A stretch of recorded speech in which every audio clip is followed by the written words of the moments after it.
Tonight's program takes us backstage to witness firsthand the creation, start to finish, of a new play mounted on the American stage.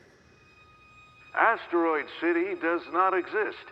It is an imaginary drama created expressly for this broadcast. The characters are fictional, the text hypothetical, the events an apocryphal fabrication. But together they present an authentic account of the inner workings of a modern theatrical production. A question we tend to lean on as individuals is, what makes me creative? Okay, so then question, what is creativity?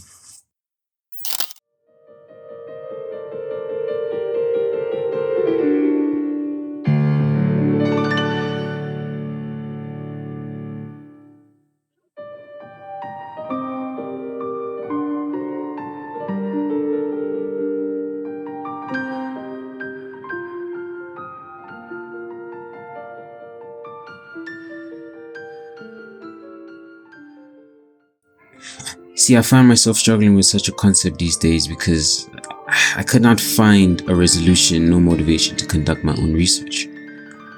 See, because the truth is, I was not feeling creative enough, you know? I don't know. So, on my long conquest of finding out the true answer of our STEM, I thought I would fuel my own lack of motion and research and ask myself, what motivates a person to be creative? Or what causes them to express themselves in a more different from usual? Or something else, I don't know. Such a sickening waste. Think of the people. But the extension of ourselves allows us to look at the world horizontally. I call it the creative extension.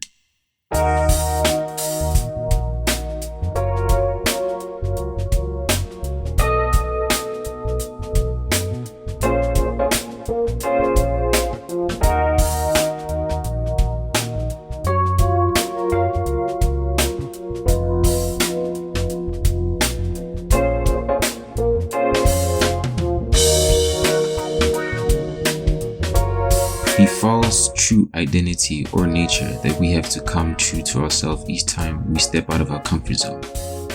See, the extension part. It could be most likely a job or a hobby. The extension. It's like when you set yourself a goal to read or write more, but once you do it, you feel untruthfully or fake for some reason. Like a part of yourself is lying. The extension. See, I know. Most of it all just sounds vague.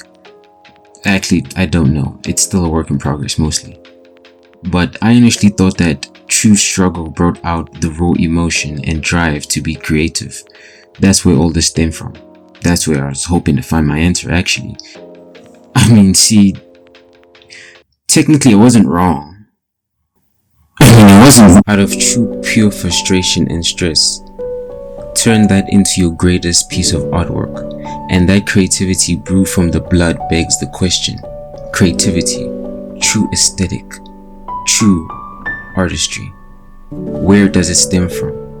What is the creative extension?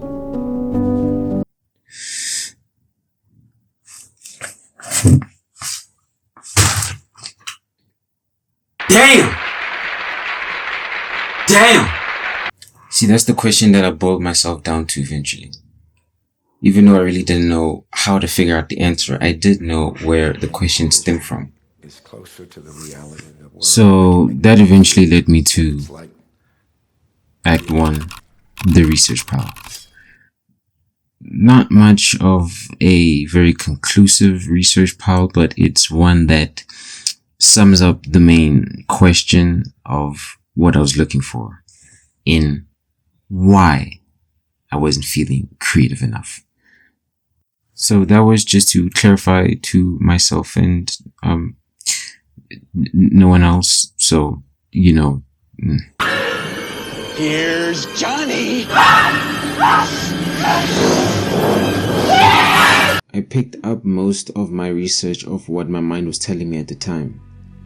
What can I do to stay creative, to keep going? Isolation. Many artists, writers have isolated themselves from society to keep focus entirely on their craft.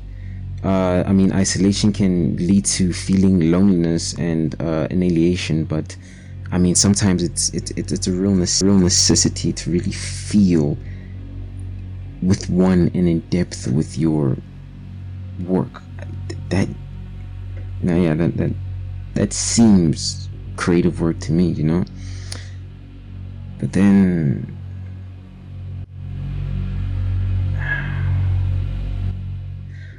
substance use. Turning to drugs or alcohol to alter their perception or enhance creativity. This is where I ask myself, is this the length that I'm willing to go? Self-deprivation. Long hours and lack of sleep. Sleep deprivation can have a serious consequence on mental health, including increasing anxiety and depression. The obsession. Really neglecting a certain aspect of your life, such as relationship health and financial stability, it wakes you away. Is this really where? Can it get worse than this? And there the ring lay, at the bottom of the great river Anduin. Physical harm. In rare and extreme cases, individuals may inflict physical harm upon themselves as form of expression or to cope with the pressures of creative work.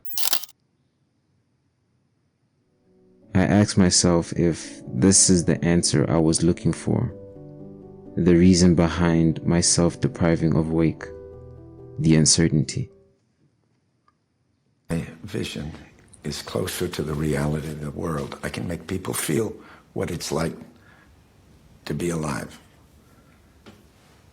Do you feel like they don't feel alive? Yes, I do.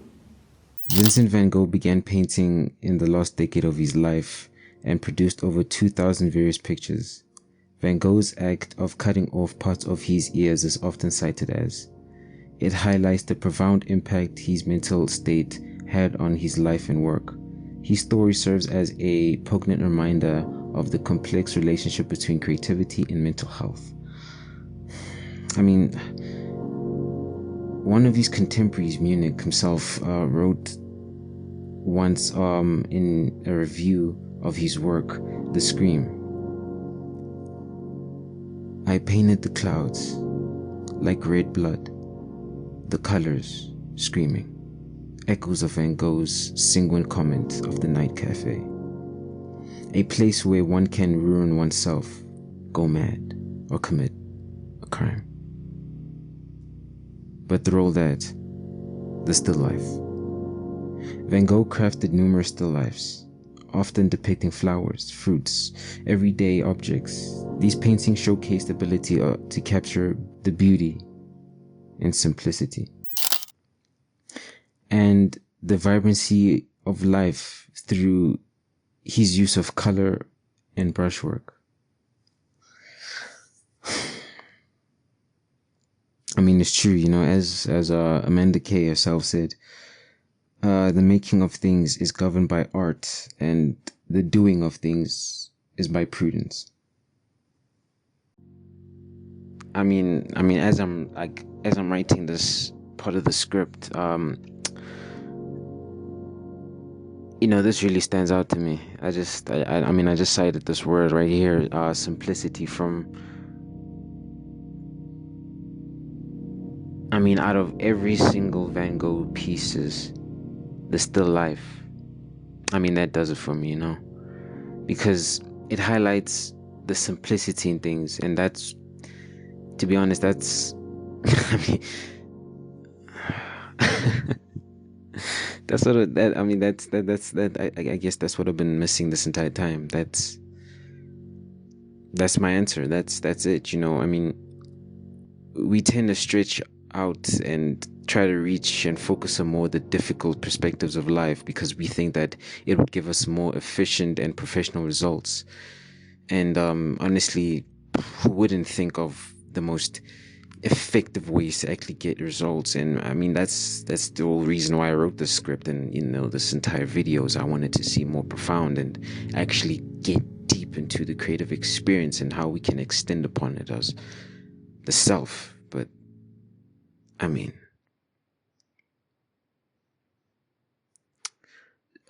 the answer was simplicity. The answer was simplicity. Forget the self-harm and forget this sacrificing. I mean, the word won't phase, the saying itself won't phase. It's not that deep. It's not that deep. Honestly, I can end things right here. On this note, I'm completely satisfied, and I feel like, this is a great place to conclude. This feels like a conclusion, but fortunately, I mean, I had this whole thing planned out, so.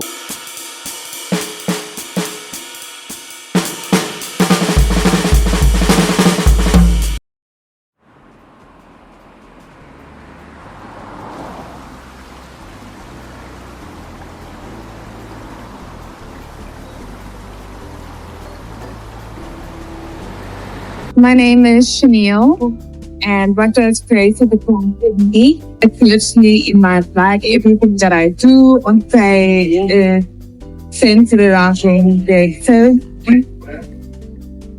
I'm a makeup artist, which basically means my whole job is about being creative.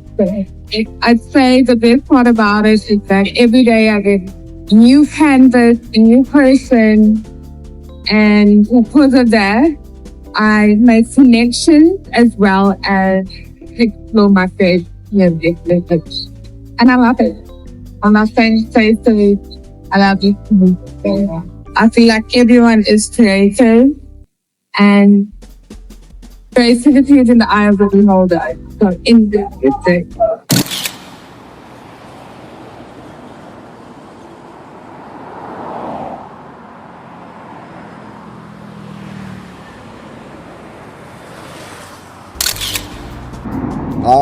So creativity to me, it means technically being able to create anything, out of existence. So being able to create your own creation, I believe it needs creativity, like being able to think out of the box. That's just my own take. Yeah, it makes sense because creativity is all about getting things together. Like maybe I can pick something out of the dustbin and make something out of it. Yeah. I mean, that's creativity. Yeah. For example, as being a barista in my job, it allows me to be creative because, sometimes I have to do art. And, in order for me to do the art, I must create the picture with the milk. Yeah. Maybe you can add the milk, form a heart or something. Yeah, It's a creative. Yeah, I think that's creativity on its own, eh? Yeah, because, man, I'm like, even if in fashion sense, bro, you can walk barefooted, bro, in the street. Yeah, and you're creative as long as you have your own point of view. Exactly. We might find it attractive. Look how this guy. Yeah, walking barefooted in the street. It's nice, and people are gonna begin doing what you're doing. Yeah. By so doing, you inspire them. Exactly, man. You inspire. So straight. you could say creativity comes from inspiration. Straight. Because it first comes in the mind. And then you do it. And you do it. And after doing it, we see you doing it, we start doing it. And then we say you are creative. Yeah, indeed. Yeah, creative. As long as the point is able to get there. We are speaking creatively right now, because we are not twanging our language. We are speaking it with a South African flair. I think that's my own opinion about creativity. Yeah. And I think everyone is creative. It's just that some they don't wanna admit that they're creative.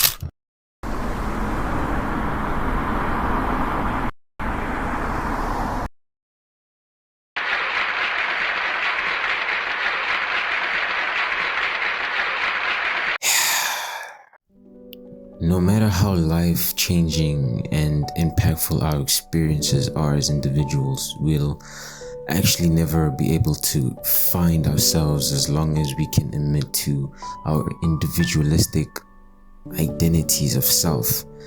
And I feel like that's nothing what I've learned in this video. It's just words that I just picked up and just wanted to say. I'm gonna sit with that for a while. Really, what I picked up from this is that you could really never find yourself without knowing the true identity of what you want to become. You know, you could lie to yourself or try to be fake as long as you actually know your end goal. And no matter what it is, losing yourself along the way is a process of just the stigma of the culture that we live in. You know, I feel like it really brought to my attention that it doesn't matter where you come from, what time you live in, you know, as long as an aspect of you can find the simplicity in what you can call your creative extension.